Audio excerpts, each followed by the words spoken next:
जी, अस्सलाम वालेकुम। Post market review में वेलकम। और पाकिस्तान स्टॉक एक्सचेंज मार्केट जो है, उसकी एक पुल बैक स्ट्रैटेजी है।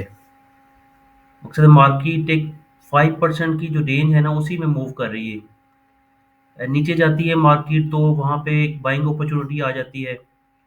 मार्केट ऊपर आती है तो वहाँ पे एक सेलिंग अपॉर्चुनिटी है।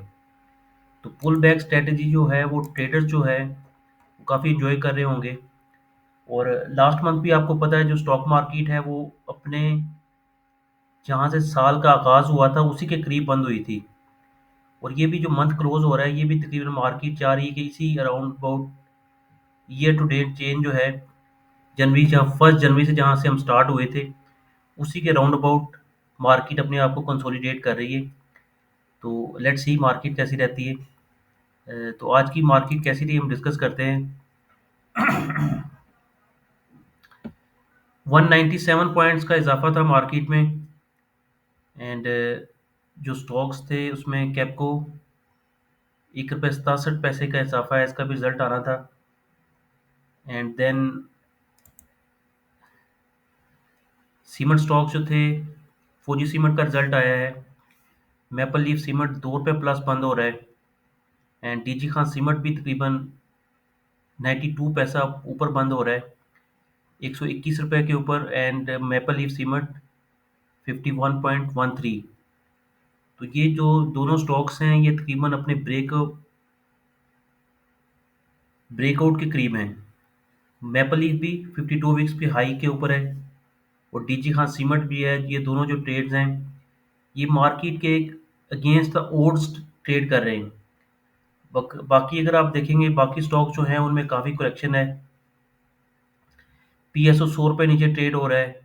इसी तरह पाकिस्तान रिफाइनरी 10 रुपये नीचे ट्रेड हो रहा है। अटक रिफाइनरी भी नीचे ट्रेड हो रहा है। सुई नॉर्दर्न गैस, सुई सदर्न गैस 20 रुपये नीचे ट्रेड हो रहा है। एच बी एल आप देख लें कि 180 190 रुपये का हाई है, ये भी नीचे ट्रेड हो रहा है। मिज़ान बैंक भी थोड़ा सा नीचे है, 260 65 रुपये का हाई है इसका। एग्रो होल्डिंग, एमसीबी भी अपने ऊपर 52 वीक से करीब ही ट्रेड हो रहा है। तो कुछ स्टॉक्स जो हैं वो मार्केट के, वो they are very close to 52 weeks high. और जो कुछ स्टॉक्स हैं उनमें अच्छी खासी एक डिप है, करेक्शन है आप कह सकते हैं। करेक्शन वाले स्टॉक्स भी हैं, और एक अगेंस्ट द ओड जो चल रहे हैं स्टॉक, जैसे कि मैपल लीफ है। अब मैपल लीफ और डीजी हाँ सीमेंट जो है, ये अगेंस्ट द ओड्स हैं। बाकी सेक्टर में आपको पता है कि काफ़ी मार पड़ रही। गरीबवाल सीमेंट के रिजल्ट्स आए, वो भी नीचे है। एंड देन जो फौजी सीमेंट के रिजल्ट्स आए, वो भी 1 रुपये नीचे बंद हो रहा है। बट ये जो दोनों स्टॉक्स हैं, इनके रिजल्ट्स बहुत अच्छे हैं। अब 5 रुपये की अर्निंग्स हैं तकरीबन मैपल लीफ की हाफ ईयरली। तो साल की 10 रुपये की अर्निंग्स बनती हैं। इसी तरह डीजी खान की जो पूरे साल की एक्सपेक्टेड अर्निंग, वो 20 रुपये की अर्निंग्स हैं। तो अगर 10 के ऊपर मल्टीपल मल्टीपल के ऊपर भी ट्रेड होते हैं दोनों स्टॉक्स, तो मैपल लीफ सीमेंट जो है वो 100 रुपये का बन सकता है, और डीजी खान सीमेंट 200 रुपये का। पर अब मार्केट अब रोल ओवर वीक भी है, और जो एक प्रेशर होता है रोल ओवर वीक का, उसमें अगर हम देखेंगे, तो अगर सिर्फ मैपल लीफ सीमेंट को ही देख लें फ्यूचर में,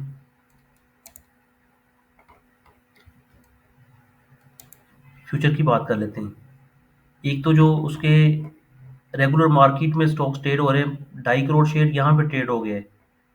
पर जो प्रेशर होता है रोल ओवर वीक का, वहाँ के ऊपर हम देखते हैं। मैपल लीफ सीमेंट को अगर देखेंगे आप, तो करोड़ों शेयर, 1 करोड़ शेयर ट्रेड हुआ है जी फरवरी में, और 80 लाख शेयर ट्रेड हुए हैं मार्च में। इन दोनों स्टॉक्स शेयर्स को भी साथ मार्केट को, मतलब 3 जगह पे मार्केट अपने आप को ट्रेड करवा रही है। फरवरी के फ्यूचर्स जो हैं, मार्च के फ्यूचर्स जो हैं, एंड देन जो रेगुलर मार्केट है, 2.5 करोड़ प्लस। आप ये कह सकते हैं कि तकरीबन 4 करोड़ शेयर उसको ट्रेड कराने पड़े हैं 2 रुपये ऐड करने के लिए। तो ये एक, जब स्टॉक कॉर्नर हो जाता है, ऑब्वियसली इसमें वॉल्यूम बहुत ज़्यादा है। डीजी खान सीमेंट को भी अगर हम देखते हैं, तो वो भी तकरीबन ये 50 लाख शेयर्स के फ्यूचर में ट्रेड हो चुके हैं फरवरी और मार्च में। एंड यहाँ पे भी तकरीबन 1 करोड़ 93 लाख शेयर ट्रेड हुए हैं फौजी सीमेंट के यहाँ पे। सॉरी, इसको रिफ्रेश करते हैं, ये ज़्यादा है।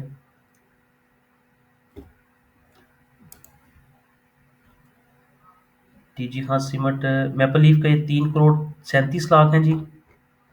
और फ्यूचर में मैपल लीफ कितना है,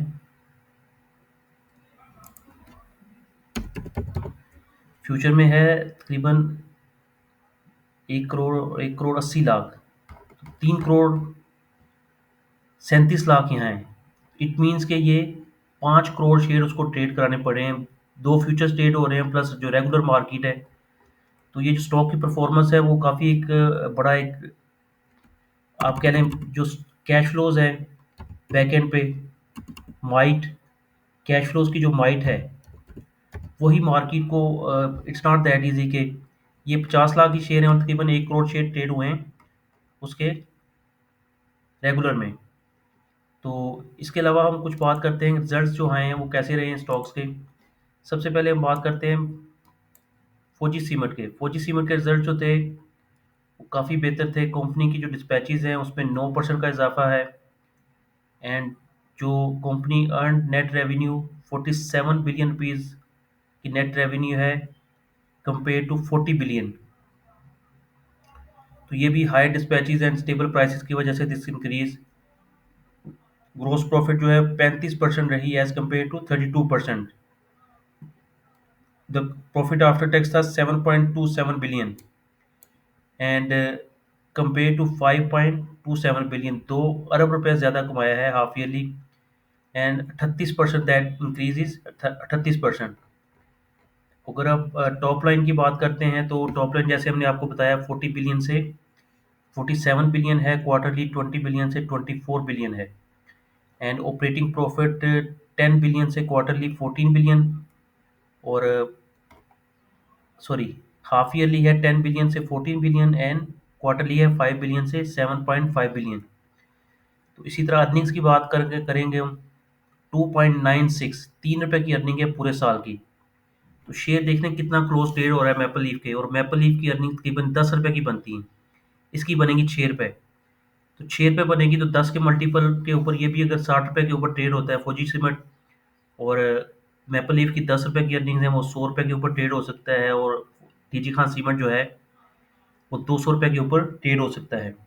और वो ट्रेड भी कर रहे हैं अगेंस्ट द मार्केट्स। मार्केट्स में करेक्शन है काफ़ी स्टॉक्स में, और इनमें एक रिवर्स ट्रेंड चल रहा है। Mughal iron and steel industries के भी रिजल्ट आए हैं, उसको भी डिस्कस कर लेते हैं। एंड यहाँ पे जो 6 मंथ्स के अकाउंट हैं 52 बिलियन के जो रेवेन्यूज थे वो 53 बिलियन पे आ चुके हैं, और क्वार्टरली हैं 28 बिलियन से 28 billion, almost no growth. Gross profit जो है 5 बिलियन से रिड्यूस होके 4.1 बिलियन, और क्वार्टरली है 2.5 बिलियन से 2.2 बिलियन। तो डाउनवर्ड ट्रेंड है। अर्निंग पर शेयर 3 रुपये 84 पैसे थी 2023 में जो 6 महीनों के अकाउंट थे, और अभी आई है 0.56। इसी तरह क्वार्टरली है 2.30 से 0.63। ठीक है जी। और ये कुछ मटेरियल इंफॉर्मेशन थी ओजीडीसी की एंड माडी की। ये सेम रिकवरी है दोनों की। Hydrocarbon discovery Waziristan block Khyber Pakhtunkhwa province, माडी माडी ने भी ये एक मटेरियल डिस्क्लोजर दिया है, एंड ओजीडीसी ने भी सेम डिस्क्लोजर दिया है। दोनों के परसेंटेज ऑफ शेयर्स थे। ओजीडीसी का शेयर है 35% एंड माडी का है 55%। ओरियन पेट्रोलियम कॉरपोरेशन का है जी 10%। ये दो डिस्क्लोजर्स थे। इसके अलावा जो रिजल्ट है कल पीपीएल का, उस प्रेशर में पीपीएल काफ़ी बंद हुआ है नीचे। बहरहाल रिजल्ट जो हैं they are very good as compared to माडी।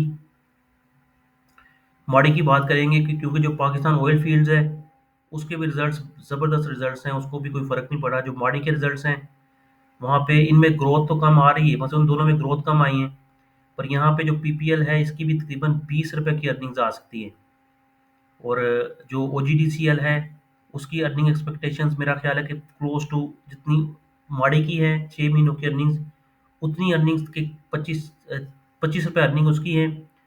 तो 24 रुपये के करीब है, 24 से इन बिटवीन 24 से 25 ओजीडीसीएल की भी आ जाएगी हो सकती है, और पीपीएल की 20 रुपये है। कल जो इसका रिजल्ट है उसकी वजह से ये थोड़ा सा डिप्रेस है। इसके अलावा अगर हम बात करें अदर सेक्टर्स की, तो ये जो आयशा स्टील मिल्स लिमिटेड है। यहाँ पे प्रेशर है सुबह से ही मार्केट में इसके ऊपर, और इसके जो रिजल्ट्स आए हैं उसके ऊपर इसके ऊपर प्रेशर था। लेट्स डिस्कस इसके क्या रिजल्ट्स हैं जी। ये इसका लोअर लॉक था 9 रुपये 99 पैसे का, 10 रुपये 12 पैसे लो लगा है, और अपने लो के करीब ही बंद हो रहा है। और अगर 6 मंथ्स की इसकी हम परफॉर्मेंस देखते हैं तो ये 6 रुपये से चला है जी स्टॉक। 6 रुपये से चला है, देन ये ऑल द वे ये 13 रुपये जो हाई लगा हुआ है, 13 रुपये 80 पैसे, तो मोर देन डबल हो गया अभी रिजल्ट्स के ऊपर नीचे आए। और रिजल्ट्स हैं क्या जी। रिजल्ट्स की अगर हम बात करते हैं तो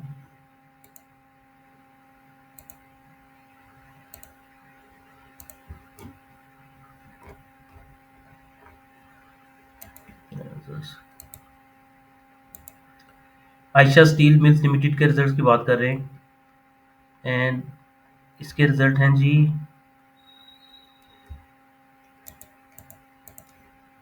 22 बिलियन रुपीज़ की जो टॉप रेवेन्यू थी वो कम होके 12.9 बिलियन रह गई है, और क्वार्टरली 12 बिलियन से 8.3 बिलियन है।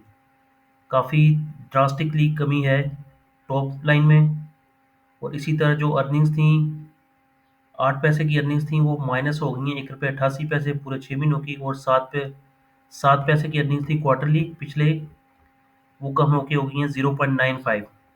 तो फिनेंशियली काफ़ी वीक स्टॉक है। बहरहाल एक रैली में जिस तरह बाकी स्टॉक्स ने रैली की है उसी रैली में ऊपर आया, पर results are not that good. ठीक है जी, थैंक यू सो मच। अभी तक इतना ही रखते हैं, फिर मजीद आपके साथ वीलॉग में हाजिर होंगे। Thank you so much.